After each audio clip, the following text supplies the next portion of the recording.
どうも皆さんこんばんは、姿です。今回はね、祝福の鐘の音は桜色の風とともに、ちょっと待って。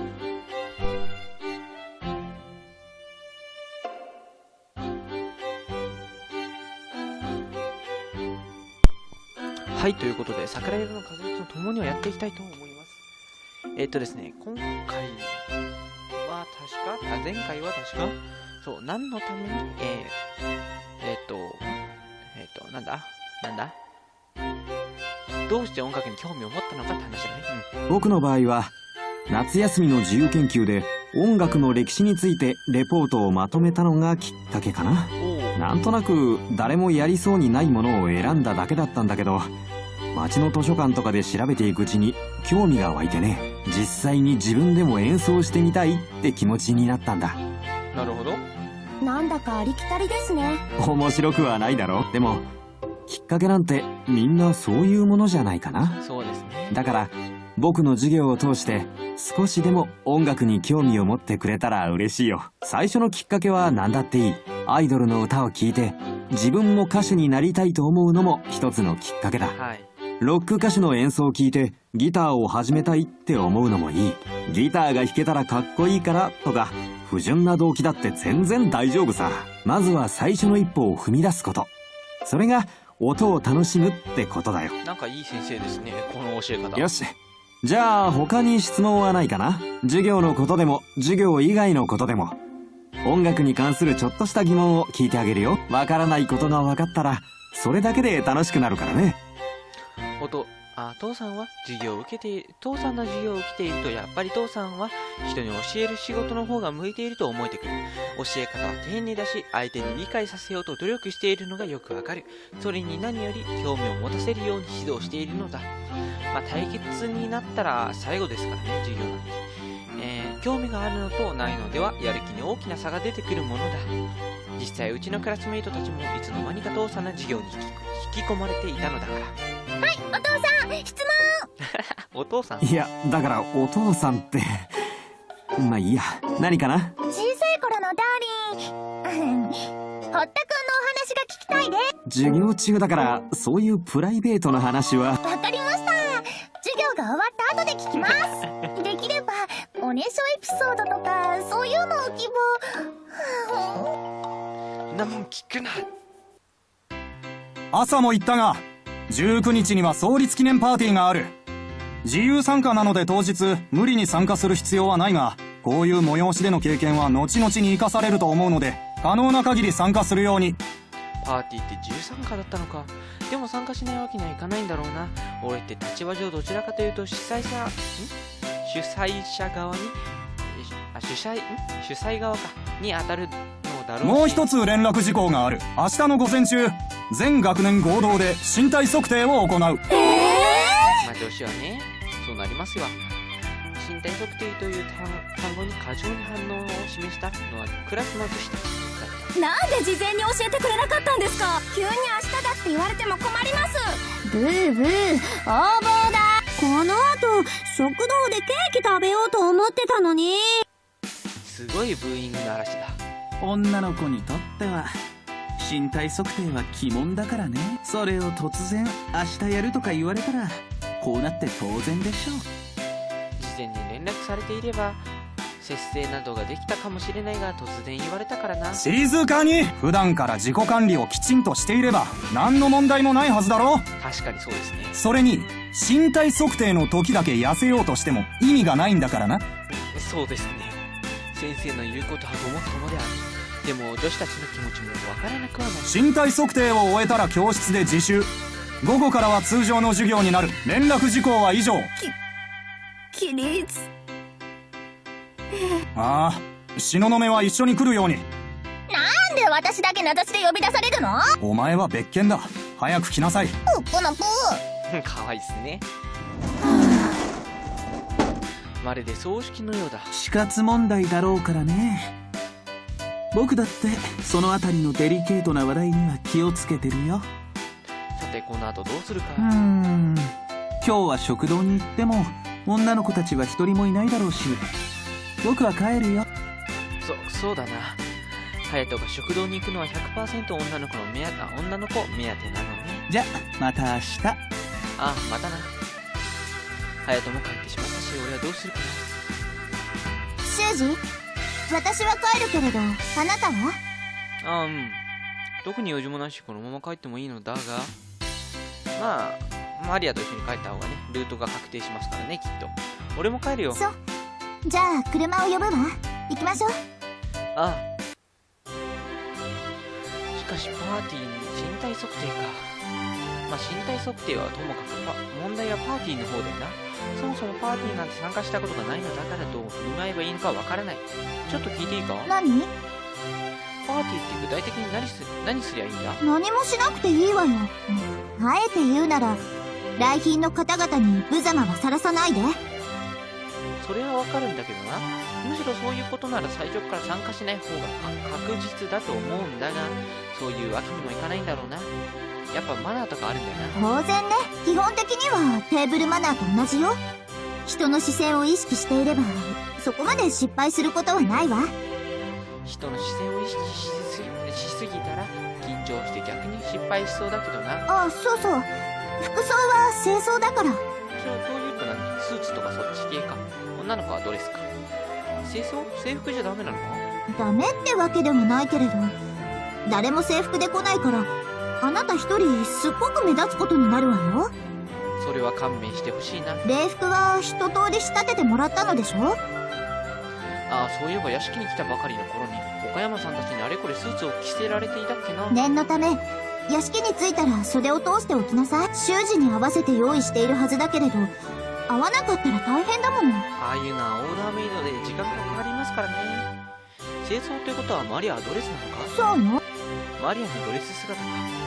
普段凛とした佇まいがより一層引き立てられてきっと綺麗なんだろうな。何か含みのあるかもね。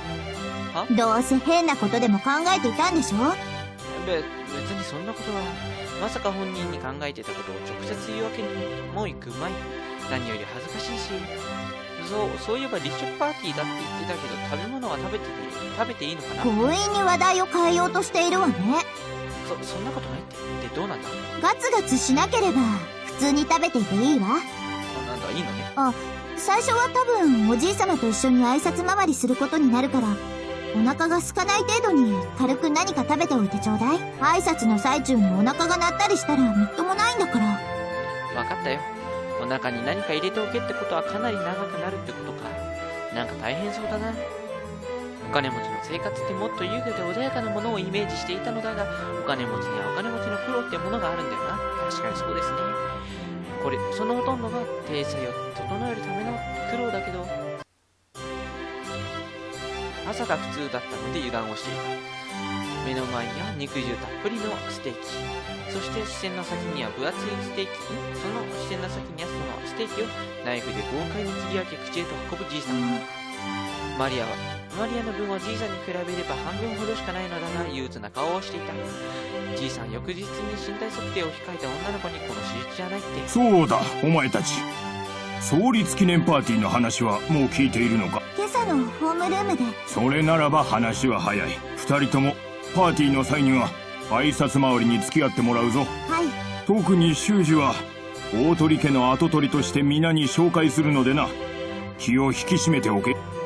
正直なところ、そういうパーティーって参加したことないから勝手がわからないんだけど。緊張するのは仕方ないけど、毅然としていればいいんだよ。尺だがそやつの言う通りだ。とにかくうろたえるな。多少の失敗はこちらでフォローしてやる。失敗してオタオタしている方がみっともないのだからな。おじい様、修二がその程度のことでうろたえるような繊細な人間だとでも思っていらっしゃるのですか？人をどういう目で見てるんだよ。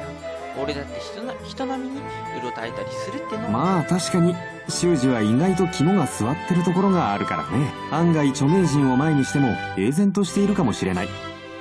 父さんまでそういうこと言う。それくらいでなければ大鳥家の当主など務まらんからな。挨拶回りが一通り終わったら好きにして構わん。いい機会だから修二は花嫁探しもしておくのだぞ。やっぱそうなるよな。やっぱりダンスには参加しないとダメ？当たり前だ。大体来賓の者たちにお前のことを紹介すれば向こうから誘ってくる。マジで？でしょうね。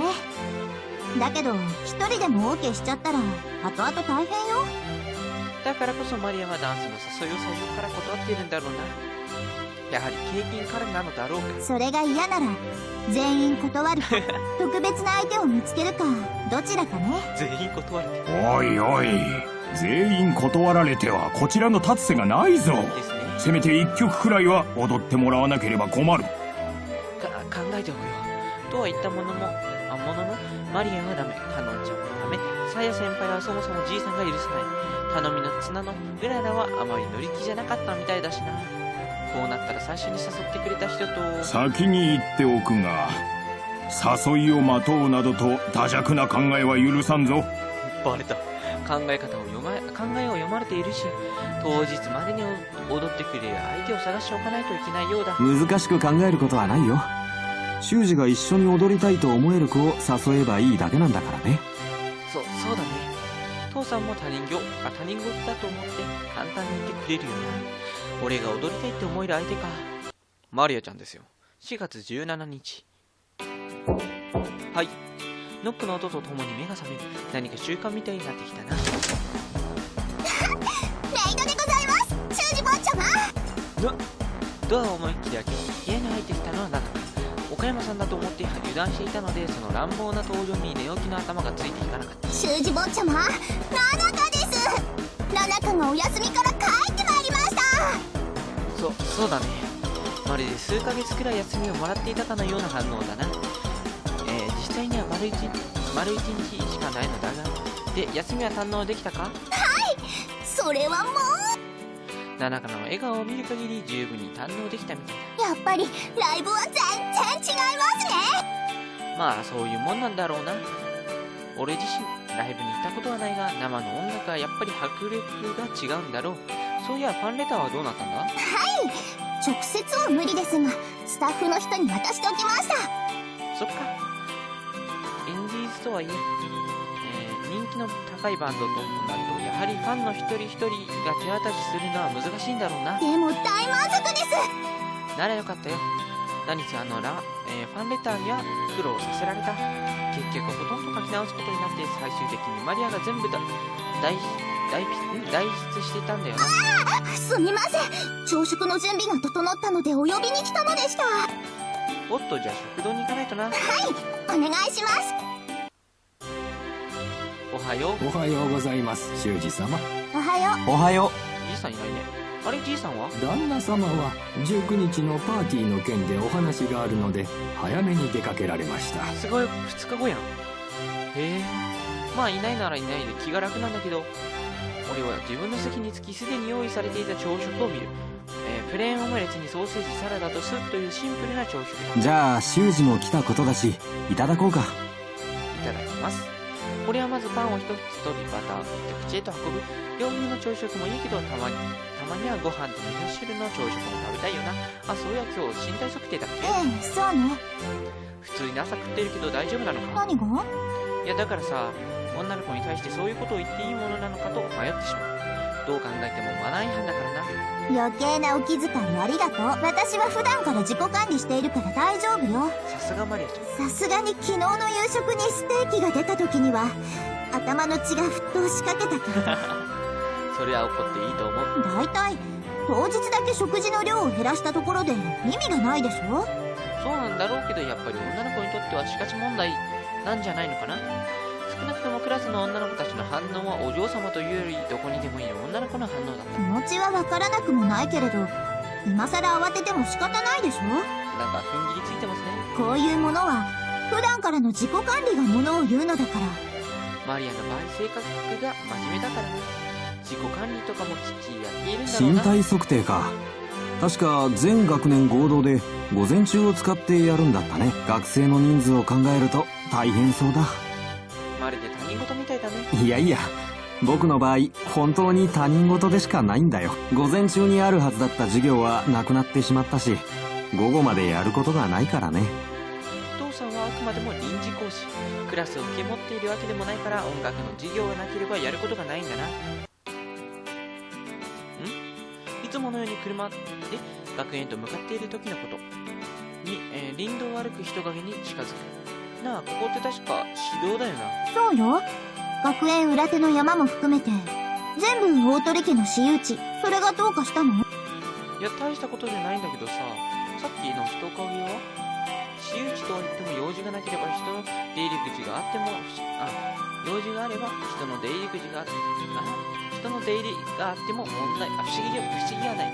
だがどうにも引っかかるんだよな。それに一瞬だったがうちの制服を着ていたように見えた気が引っかかったものの正体に気がついた。だがどうしようか。すいません先輩、見なかったことに。どうかしたの？いや、まあいいや。何よそれ。いつものことだし多分大丈夫だろう。俺は気にせずそのまま学園へと向かうことにした。おはよう。大鳥さん、おはようございます。おはようございます。教室へと入りマリアが挨拶すると女の子たちが周りに集まり始める。俺は邪魔しないように自分の席へと移動した。ダリー、おはよおはよう。今のは明らかにうららのお腹の音だよな。ひょっとして朝食べてきていないのか？う。昨日の夜から何も食べてない。おいおい、多分身体測定のためにご飯を抜いてきたんだろう。どうやらうららもそのあたりを気にしているらしい。今日は女の子たちにとっては最悪の一日だろうね。大丈夫なのか？大丈夫。ダーリンが優しい言葉をかけてくれるからお昼まで乗り切れるよ。やっぱり女の子にとっては死活問題なんだな。当然だね。周りをよく見るとうららのように食事を抜いていきたのだと思われる女の子たちが机につぶしている姿がちらほら。こういうところだけは普通の学校も名門校も似たようなもんだな。そりゃ女の子たちは誰だってみんな綺麗に見られたいって思っているからね。そして少しの変化に気づきそこを褒めてあげることが男の務めだよ。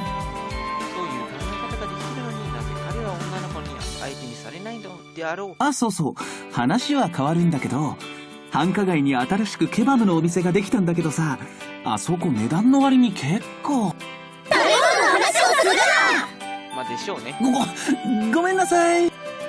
女の子に対してすごく気配りができるくせに肝心なところに抜けているんだよな。なあ隼人、何かな？お前人に残念なやつだって言われないか？残念って何？僕の一体どこが残念だって言うの？そういうところが残念だっていうのだ。黙っていればモテるだろうに。ホームルームの後、俺たちは身体測定のために体操服に着替えていた。あとは呼ばれるまで自習らしい。自習と言われちゃんと自習しているのはマリアを含めた優等生たちだけ。他はあまり騒がしくはしていないが談笑したり読書をしたりしている。こういうところはどこの学校でも変わらないな。どうした？いつになく真面目な顔をして。僕は今噛み締めているんだ、このブルマパラダイスを。こいつぶれませんね。真面目な顔して何考えてんだよ。いやだって体育の授業でもここまで間近に拝めるものではないんだよ。言いたいことは分かるが、教科書を読むふりをしてこそこそ見るのは男らしくないと思う。なぜか近くの男子が数名俺の発言に反応してこそこそと教科書を片付けている。お前らもか。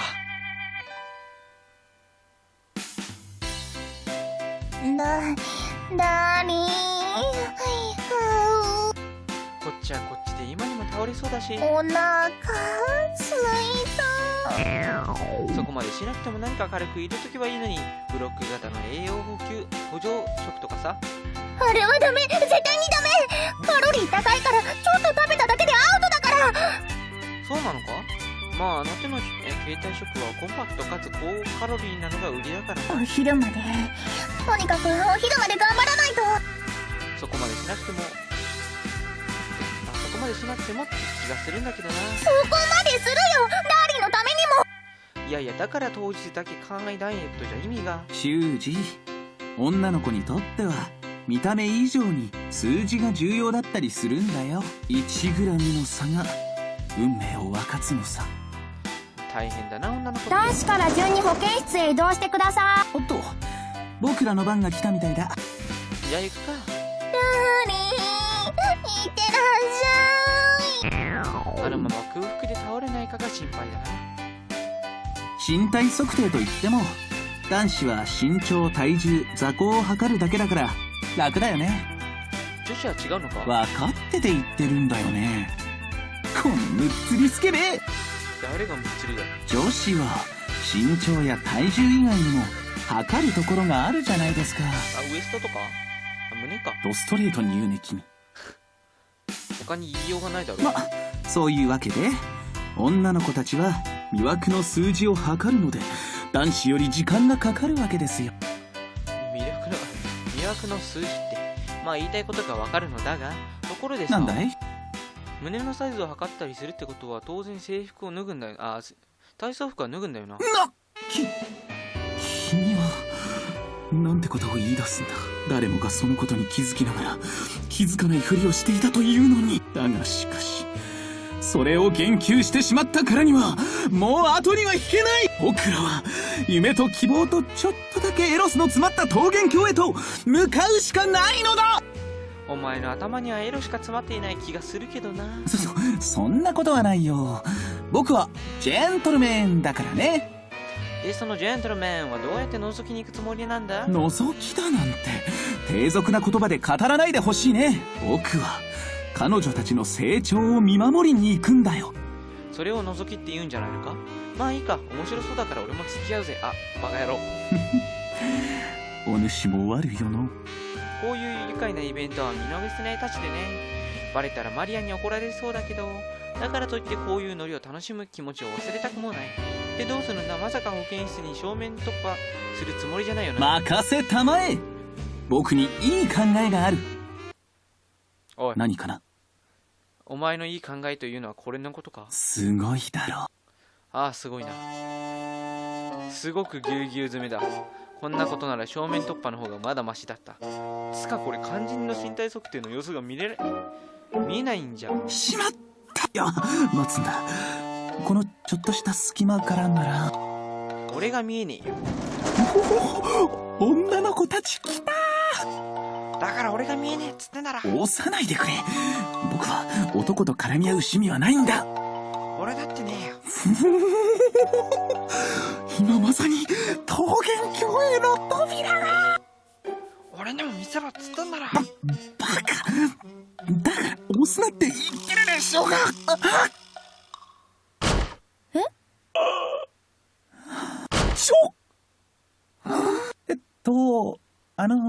今日はいいお散歩日和だな。閉めた主人公。覗きよ覗き。スケベ、痴漢、変態。待ってこれには深い事情が。どんな事情よ。お助け。逃げた。待ちなさいよ覗き魔。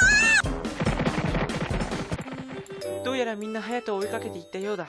すまない隼人、お前の犠牲は無駄にはしない。今のうちにこの場を離れておくか。まったく逃げ足の速い。やばい。何。もう一人いたのね。覗き魔。やっば。また逃げた。今度こそ逃がさないんだから。待て待て。隼人を追いかけていったからと油断していた。まさか隼人のやつの女の子たちから逃げ切ってしまうとは思いもしなかった。なんて考えてる場合ではない。このまま走っていたらいずれ捕まってしまうが、どこかで見よう。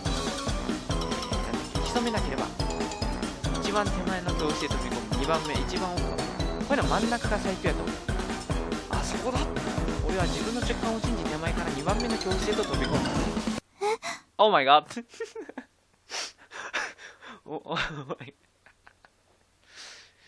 はい。サムネをちょっといただくだけですよ。いや、他には深い意味はないですよ。とんでもないところに飛び込んでしまった。シュージ、あなたなんでこんなところに。いや、これには深いわけが。ダーリンってば、まさかそんなに大胆だったなんて。こっちですかね。こっちの方がなんか、表情がいいですね。そんなに私の着替えが見たかったのなら言ってくれればよかったのに。だったらなんでこんなところにいるのよ。教室を間違えたんだ。言い訳なら後で聞くから早くここから出て行って。はい。あちゃちゃ、こんままとんずらってわけにはいかないよな。他の子だったら適当にごまかせたかもしれないが、相手が悪すぎる。なんでこのタイミングでマリアがここにいるんだよ。よくもまあ逃げずにいられたものね。逃げたら怒るだろうが。何か申し開きがあるのなら聞くわ。だから慌ててたから教室を間違えたんだって。そう。まあそんなことはどうでもいいわ。いや、あなた今申し開きを聞くって言いませんでしたか？聞くとは言ったけど、それで許すなんて言っていないわ。そうですよね。で、なんで慌てていたのかしら。あ、いや、それは保健室に忍び込んで女の子たちに追われていたなんて言えない。そう。言えないってことね。はい。そういうわけでは。おーい、修二。大丈夫だったか？いやいや、女の子たちの成長を見守るはずが、いつの間にか持久走になってたよ。バカ野郎。四谷くん、そのお話、詳しく教えてもらえるかしら。あれ？ひょっとしてまずいタイミングで来ちゃった。当たりだ。来ちゃった。さあ、四谷くん、洗いざらい話してもらいましょうか。はい、ということでね、今回はこれぐらいで終わりたいと思います。ご視聴ありがとうございました。次回もよろしくお願いします。バイバイ。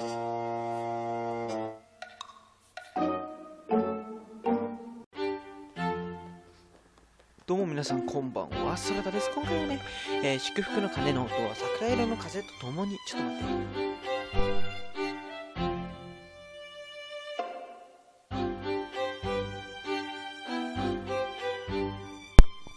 はい、ということで、桜色の風とともにをやっていきたいと思います。ですね、今回は前回は確か、そう、何のために、なんだどうして音楽に興味を持ったのかって話だね。僕の場合は夏休みの自由研究で音楽の歴史についてレポートをまとめたのがきっかけかな。なんとなく誰もやりそうにないものを選んだだけだったんだけど、街の図書館とかで調べていくうちに興味が湧いてね、実際に自分でも演奏してみたいって気持ちになったんだ。なるほど。なんだかありきたりですね。面白くはないだろ。でもきっかけなんてみんなそういうものじゃないかな。そうですね。だから僕の授業を通して少しでも音楽に興味を持ってくれたら嬉しいよ。最初のきっかけは何だっていい。アイドルの歌を聴いて自分も歌手になりたいと思うのも一つのきっかけだ。はい。ロック歌手の演奏を聴いてギターを始めたいって思うのもいい。ギターが弾けたらかっこいいからとか、不純な動機だって全然大丈夫さ。まずは最初の一歩を踏み出すこと。それが音を楽しむってことだよ。なんかいい先生ですね、この教え方。よし。じゃあ他に質問はないかな。授業のことでも授業以外のことでも、音楽に関するちょっとした疑問を聞いてあげるよ。わからないことが分かったらそれだけで楽しくなるからね。父さんは父さんの授業を受けていると、やっぱり父さんは人に教える仕事の方が向いていると思えてくる。教え方は丁寧だし、相手に理解させようと努力しているのがよくわかる。それに何より興味を持たせるように指導しているのだ。対決になったら最後ですからね、授業なんて。興味があるのとないのではやる気に大きな差が出てくるもん。皆に紹介するのでな、気を引き締めておけ。正直なところ、そういうパーティーって参加したことないから勝手がわからないんだけど。緊張するのは仕方ないけど、毅然としていればいいんだよ。尺だがそやつの言う通りだ。とにかくうろたえるな。多少の失敗はこちらでフォローしてやる。失敗してオタオタしている方がみっともないのだからな。おじい様、修二がその程度のことでうろたえるような繊細な人間だとでも思っていらっしゃるのですか？人をどういう目で見てるんだよ。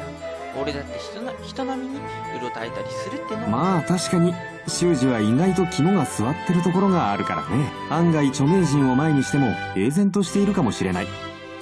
父さんまでそういうこと言う。それくらいでなければ大鳥家の当主など務まらんからな。挨拶回りが一通り終わったら好きにして構わん。いい機会だから修二は花嫁探しもしておくのだぞ。やっぱそうなるよな。やっぱりダンスには参加しないとダメ？当たり前だ。大体来賓の者たちにお前のことを紹介すれば向こうから誘ってくる。マジで？でしょうね。だけど一人でも OK しちゃったら後々大変よ。だからこそマリアはダンスの誘いを最初から断っているんだろうな。やはり経験からなのだろうか。それが嫌なら全員断るか特別な相手を見つけるか、どちらかね。全員断るおいおい、全員断られてはこちらの立つ瀬がないぞ。ですね。せめて一曲くらいは踊ってもらわなければ困る。考えておくよ。とは言ったもののマリアはダメ、カノンちゃんもダメ、サヤ先輩はそもそもじいさんが許さない。頼みの綱のうららはあまり乗り気じゃなかったみたいだしな。こうなったら最初に誘ってくれた人と。先に言っておくが、誘いを待とうなどと惰弱な考えは許さんぞ。バレた。考えを読まれているし、当日までに踊ってくれる相手を探しておかないといけないよ。一通り仕立ててもらったのでしょ。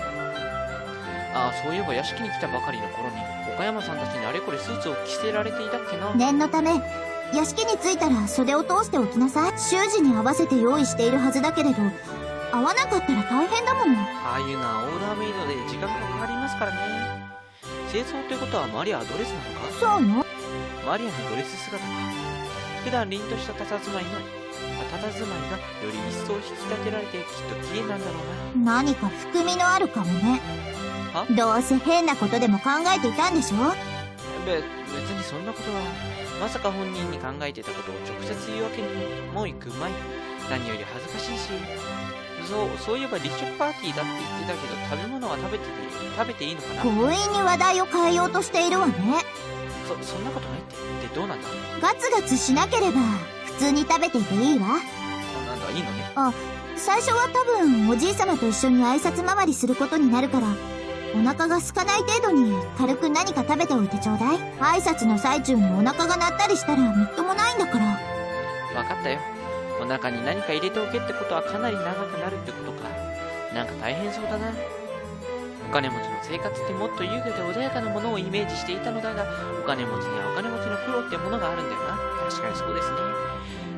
そのほとんどが体制を整えるための苦労だけど、朝が普通だったので油断をしていた。目の前には肉汁たっぷりのステーキ、そして視線の先には分厚いステーキ、その視線の先にはそのステーキをナイフで豪快に切り分け口へと運ぶじいさん。マリアの分はじいさんに比べれば半分ほどしかないのだが、憂鬱な顔をしていた。じいさん、翌日に身体測定を控えた女の子にこの手術じゃないって。そうだ、お前たち。創立記念パーティーの話はもう聞いているのか。今朝のホームルームで。それならば話は早い。二人ともパーティーの際には挨拶回りに付き合ってもらうぞ。はい。特に修二は大鳥家の跡取りとして。ああ、東雲は一緒に来るように。なんで私だけ名指しで呼び出されるの？お前は別件だ。早く来なさい。このプー。かわいいっすね。まるで葬式のようだ。死活問題だろうからね。僕だってそのあたりのデリケートな話題には気をつけてるよ。さて、この後どうするか。今日は食堂に行っても女の子たちは一人もいないだろうし、僕は帰るよ。そうだな。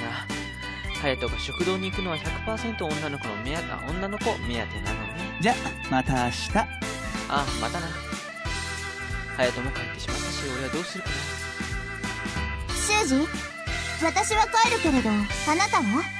ああ、特に用事もないし、このまま帰ってもいいのだが、まあマリアと一緒に帰った方がね、ルートが確定しますからね、きっと。俺も帰るよ。そう。じゃあ車を呼ぶわ。行きましょう。ああ。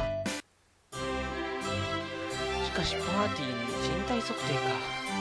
まあ身体測定はともかく問題はパーティーの方だよな。そもそもパーティーなんて参加したことがないのだから、どう振る舞えばいいのかわからない。ちょっと聞いていいか？何？パーティーって具体的に何すりゃいいんだ？何もしなくていいわよ。あえて言うなら、来賓の方々に無様はさらさないで。それはわかるんだけどな。むしろそういうことなら最初から参加しない方が確実だと思うんだが、そういうわけにもいかないんだろうな。やっぱマナーとかあるんだよな。当然ね。基本的にはテーブルマナーと同じよ。人の視線を意識していればそこまで失敗することはないわ。人の視線を意識しすぎたら緊張して逆に失敗しそうだけどな。あ、そうそう。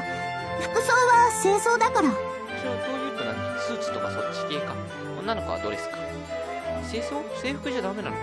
ダメってわけでもないけれど、誰も制服で来ないから、あなた一人すっごく目立つことになるわよ。それは勘弁してほしいな。礼服はものだ。実際うちのクラスメイトたちもいつの間にか父さんの授業に引き込まれていたのだから。はい、お父さん、質問。お父さん？いや、だからお父さんって。まあいいや。何かな？小さい頃のダーリン、堀田くんのお話が聞きたいで。授業中だから、そういうプライベートの話は。わかりました。授業が終わった後で聞きます。できれば、おねしょエピソードとか、そういうのを希望。なもん聞くな。朝も言ったが、19日には創立記念パーティーがある。自由参加なので当日無理に参加する必要はないが、こういう催しでの経験は後々に生かされると思うので、可能な限り参加するように。パーティーって自由参加だったのか。でも参加しないわけにはいかないんだろうな。俺って立場上どちらかというと主催者側に主催側かに当たるのだろうし。もう一つ連絡事項がある。明日の午前中、全学年合同で身体測定を行う。まあ女子はね、そうなりますよ。身体測定という単語に過剰に反応を示したのはクラスの女子たちだった。なんで事前に教えてくれなかったんですか？急に明日だって言われても困ります。ブーブー、横暴だ。この後、食堂でケーキ食べようと思ってたのに。すごいブーイングの嵐だ。女の子にとっては身体測定は鬼門だからね。それを突然明日やるとか言われたらこうなって当然でしょう。事前に連絡されていれば節制などができたかもしれないが、突然言われたからな。静かに。普段から自己管理をきちんとしていれば何の問題もないはずだろ。確かにそうですね。それに身体測定の時だけ痩せようとしても意味がないんだからな。そうですね。先生の言うことはごもっともである。でも女子たちの気持ちもわからなくはない。身体測定を終えたら教室で自習。午後からは通常の授業になる。連絡事項は以上。起立。